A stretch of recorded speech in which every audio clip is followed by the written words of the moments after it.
I never thought a patch of concrete could cause so much chaos, but then again, I'd never lived under an HOA before. When I bought my place, a quiet corner lot at the end of Sycamore Ridge Drive, I saw the extra long driveway as a bonus. It curved beautifully from the cul-de-sac, giving me space for my 2 trucks, my boat, and a few guests during game nights. I didn't think twice about it. The house was perfect. After retiring early from a corporate IT job, I wanted peace, a little garden, maybe learn how to grill something that didn't turn into charcoal. That's all I wanted. But peace doesn't exist when there's an HOA president named Darla Witherspoon. Darla introduced herself the same way she introduced her authority, clipboard in one hand, a complaint form in the other. "Welcome to the neighborhood, Mr. Langston," she said with a tight smile. "Just a friendly reminder, we have strict regulations here. Your driveway might be a concern." I blinked. "A concern?" She pointed at it like it was a crime scene. "Well, it exceeds the uniform length approved in the community charter. You might be in violation of Article 4, Section 2, driveway encroachments." I looked at the slab. It was concrete, flat, not cracking, clean. It came with the house. She nodded, as if that somehow made it worse. "Previous owner filed for grandfathering but never got final board approval," she said. "We'll need to review it. If it's non-compliant, there may be daily fines." And just like that, I was on the HOA radar. At first, I laughed it off. Surely a driveway couldn't be a problem when it was built with the home. But then came the letters, printed in bold, threatening me with $50 per day fines for non-compliant hardscaping. That escalated to $200 a day when I didn't respond fast enough. I tried to meet them halfway. I attended the next HOA board meeting, expecting to clean things up, maybe even find a reasonable adult in the room. Instead, I walked into a room filled with cold stares and coffee breath. Darla sat at the center like the queen of some petty empire. I presented my case calmly. The driveway was built with the home. The city has no problem with it. I have the original permits. Darla barely glanced at the papers. "We're not the city, Mr. Langston. We have aesthetic standards." One board member, a younger guy named Seth, tried to speak up. "Actually, if it was built with the property and it's on record," but Darla shut him down fast. "Thank you, Seth, but this board already voted. The length disrupts the visual flow of the street." "What visual flow?" Half the homes had garden gnomes and American flags clashing with plastic flamingos. It was clear this wasn't about a driveway. It was about control. Maybe it was because I didn't show up to all the silly events. Maybe because I grilled steak instead of kale burgers. Or maybe Darla just needed someone to bully now that her kids had moved out. Whatever the reason, I became her project. The fines kept coming. They sent me photographs of my own driveway, like they were catching me in the act of having too much cement. At one point, Darla emailed a warning that neighbors are beginning to feel uncomfortable with the commercial look of your property. That line stuck with me. Commercial look. That's when the idea hit me. If they thought my driveway looked commercial, why not make it commercial? I started doing my research. Turns out in our sleepy suburban county, there's a loophole. Private property owners are allowed to temporarily lease space to mobile vendors on weekends, as long as traffic flow isn't obstructed and there's no permanent signage. I double-checked with a local zoning attorney just to be sure. She laughed when I told her my plan. "Oh, they're gonna hate this, but it's perfectly legal." So I made a few calls, found a couple of food truck owners, folks who'd been struggling to find decent weekend spots. I told them, "You can park on my driveway for free. Just promise me 2 things, no littering and plenty of spicy brisket." Saturday morning came. Darla must have choked on her chamomile tea when she looked out her window and saw a neon orange taco truck pulling into my driveway, followed by a coffee truck and a deep-fried desserts trailer. I even printed a little sign that read, "Welcome to Langston Lane Eats. Open Saturdays, 11 a.m. to 5 p.m. HOA-approved cleanliness. City-approved permits." By noon, there were over 30 people on my lawn eating street tacos and sipping iced lattes. Lawn chairs popped up. Someone brought music. Kids played tag. It looked like a small festival. And best of all, every vendor had their paperwork in order. Darla stormed over, red in the face, her heels clicking like a ticking time bomb. "What is this?" I took a slow bite of my brisket sandwich. "You said the driveway looked commercial," I said, smiling. "Now it actually is." Darla didn't yell. Not yet, anyway. She seethed. You know that tight-jawed, shaky smile people get when they're trying really hard not to explode in public? That was her entire face when she stood in front of my driveway, surrounded by folding chairs and folks licking barbecue sauce off their fingers. "This is a spectacle," she hissed, looking like she was about to burst a blood vessel. A circus. You can't just turn your home into a street fair. I took another bite of brisket. Technically, it's not the home, it's the driveway, and the trucks are parked on my private property. Perfectly legal. Behind me, one of the V. Indoors, Jamal, owner of the taco truck, waved. Want a sample, ma'am? First taco's free. Darla nearly fainted. She turned on her heel and stormed off. I thought that might be the end of it. A petty little battle won, and maybe, just maybe, she'd back down. Of course, I was wrong. The following Monday, I received a letter from the HOA citing me for unauthorized commercial activity. They attached blurry photos of people eating on my lawn, the kind of images that looked more like a backyard BBQ than a felony. This time, the fine wasn't for the driveway, it was for public nuisance, $250. I laughed out loud. They were getting desperate. I wrote back with a copy of the county ordinance, highlighted in yellow. Temporary vendor use is permitted on private property, provided there is no obstruction of public access. Still, they doubled down. Another letter. This one threatened legal action if I didn't cease all commercial operations immediately. They even called the county zoning department to report me. But here's the thing about tattling. If you're wrong, it can backfire hard. A county officer did show up the next Saturday. Clipboard, badge, the whole 9 yards. Darla was practically vibrating behind him, pointing toward the food trucks and shouting, "There, right there, see? He's violating residential codes." The officer walked around, checked the truck's permits, inspected my yard, then turned to me and said, "Looks good. You've even got cones marking entry and exit paths. That's more organized than half the festivals I work." Darla's face fell. She looked like someone had pulled the batteries out of her megaphone. "I don't understand," she shouted. "This is a neighborhood. It's not meant for this kind of traffic." But the officer just shrugged. No law against friendly weekend gatherings, as long as Mr. Langston isn't charging people to be hot.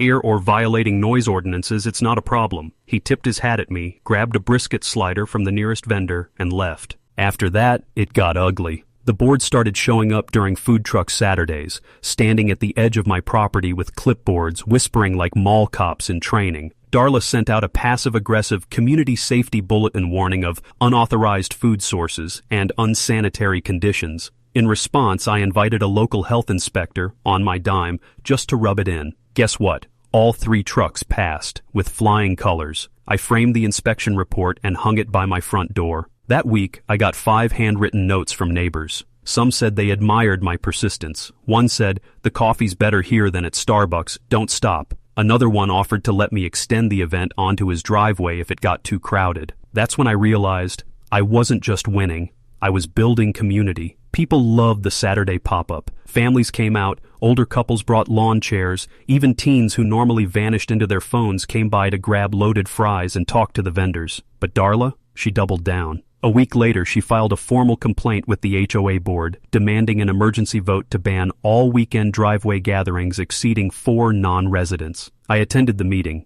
The room was tense. Neighbors packed into the chairs, HOA board members flipping through paperwork like they were prepping for trial. Darla stood, arms crossed, voice shaking with indignation. "We cannot allow this to continue. This is a residential community, not a food court. We have rules and they must be respected." Then she motioned to the board. "I move that we vote on a driveway use policy immediately, one that bans all commercial vendors and limits gatherings to 4 guests unless previously approved by the board." There were murmurs across the room. People weren't happy. Then Seth, the same younger board member who had tried to speak up before, raised his hand.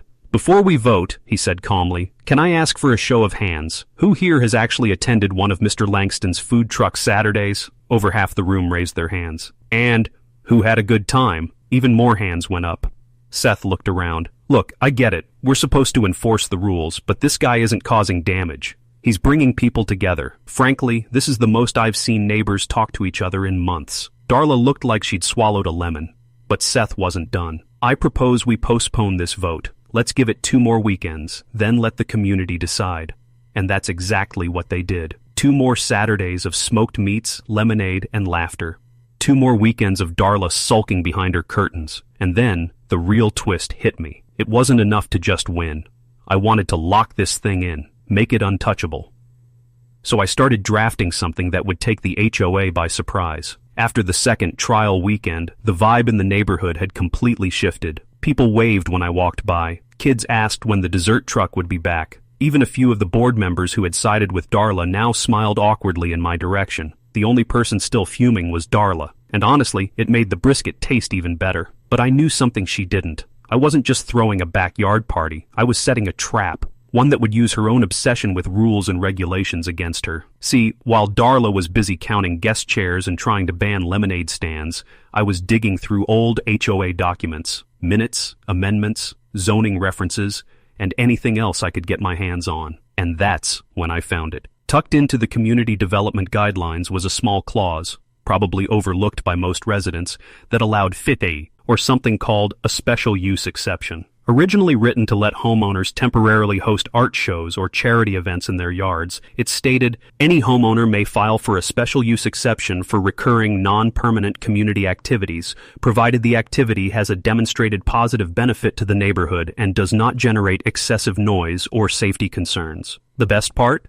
If no formal vote is taken within 30 days of submission, the exception is considered granted by default. It was gold. So I filed the paperwork, printed, signed, and delivered directly to the HOA board's mailbox. I even stapled letters of support from 18 neighbors, plus a glowing review from the health inspector and a newspaper clipping from a small local paper that had covered Langston Lane Eats as a feel-good community story. Then I waited and waited. Darla must have assumed the board would reject it outright, but she underestimated one thing. The board was tired of her. At the next meeting, she tried to bring it up again. Mr. Langston is trying to sneak in a commercial enterprise. If we don't vote to stop it, we're setting a terrible precedent. But Seth calmly reminded her, actually, Darla, the 30-day review period passed last week. It's approved. Her jaw dropped. No, that's not possible. We didn't vote on it. Exactly, Seth said. You had the chance. You just didn't put it on the agenda. The look on her face was something between betrayal and horror. I almost felt bad. Almost. Now that I had the special use exception, I went a step further. I bought a set of collapsible picnic tables and placed them in neat rows beside the trucks. Still on my property line, of course. A local acoustic band reached out, offering to play soft blues sets for free, just to support the vibe. Langston Lane Eats had officially become a thing. But Darla wasn't finished. She started calling the sheriff's office on weekends, reporting suspicious gatherings. Each time the responding deputy would walk up, grab a slider, chat with Jamal or Stacy from the coffee van, and then casually mention, everything seems peaceful here, ma'am, before walking away. Eventually, one of the deputies actually thanked me for providing a safe, quiet place for people to gather. The more she pushed, the more isolated she became. And then came the final blow, the neighborhood Facebook group. For months, Darla had used it like a personal dictatorship, approving posts, deleting comments, and banning anyone who pushed back. But after her tantrum at the last HOA meeting, one of the admins, a sweet older woman named Marie, quietly made me a moderator. I posted a simple photo, a wide shot of the food trucks, families laughing, neighbors talking. The caption read, "When did good food and good company become a problem? Langston Lane Eats, Saturdays, 11 to 5, all are welcome." The post exploded. People who hadn't spoken up before were suddenly vocal. Comments poured in. "We love this. Best thing to happen to this street in years. Darla needs to chill."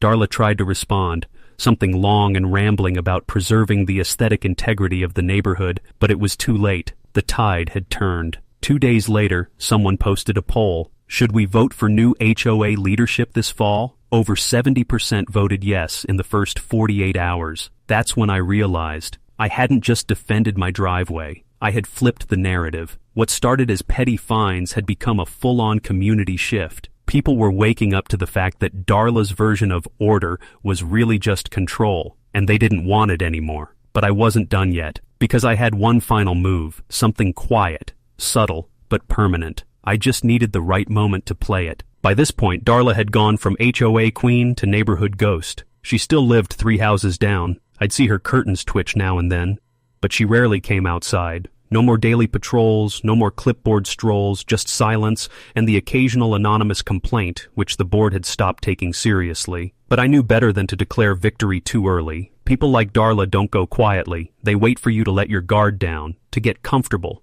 Then they pounce. So I stayed ready, and I got strategic. See, while she was sulking in silence, I was making connections. Over a few weekends, I talked to just about everyone in the neighborhood, and not just about food trucks. I learned who had issues with the HOA, who'd been fined unfairly, who'd been denied landscaping requests for ridiculous reasons, and who, like me, just wanted a community, not a dictatorship. That's when I found out Darla had been HOA president for 9 straight years, always running unopposed. People assumed it was too much hassle to get involved, until now. So I printed out the paperwork and filed my candidacy for HOA president. That's right, I ran for her seat. I wasn't planning to at first, but the more people I spoke to, the clearer it became. The neighborhood was ready for change. They just needed someone to lead the charge. And who better than the guy with the illegal driveway that became the community's favorite weekend hangout? I didn't campaign aggressively. I didn't need to. Every Saturday, my driveway spoke for itself. Neighbors came by, chatted over fresh churros and pulled pork sandwiches, and said things like, "You've already done more for the neighborhood than she has in years." Meanwhile, Darla did try to rally a comeback. She posted a long-winded manifesto in the Facebook group, full of fear-mongering about commercialization, increased traffic, and degradation of property values. It backfired spectacularly. One neighbor replied with a screenshot showing how property values had actually gone up, likely due to increased community engagement and visibility. Another pointed out that Darla herself had been cited years ago for an unpermitted shed, which she conveniently never mentioned in her speeches about aesthetic consistency. Then came election night. HOA elections are usually dull affairs. A few ballots, maybe 10 people in a folding chair circle, but this one? Packed. We held it in the community center. Almost everyone showed up. People brought their kids. Someone brought cookies. One guy even wore a Langston Lane Eats t-shirt he made himself. When it came time to vote, I didn't say much. Just stood up, thanked everyone for coming, and said, "I'm not trying to turn this place into a business.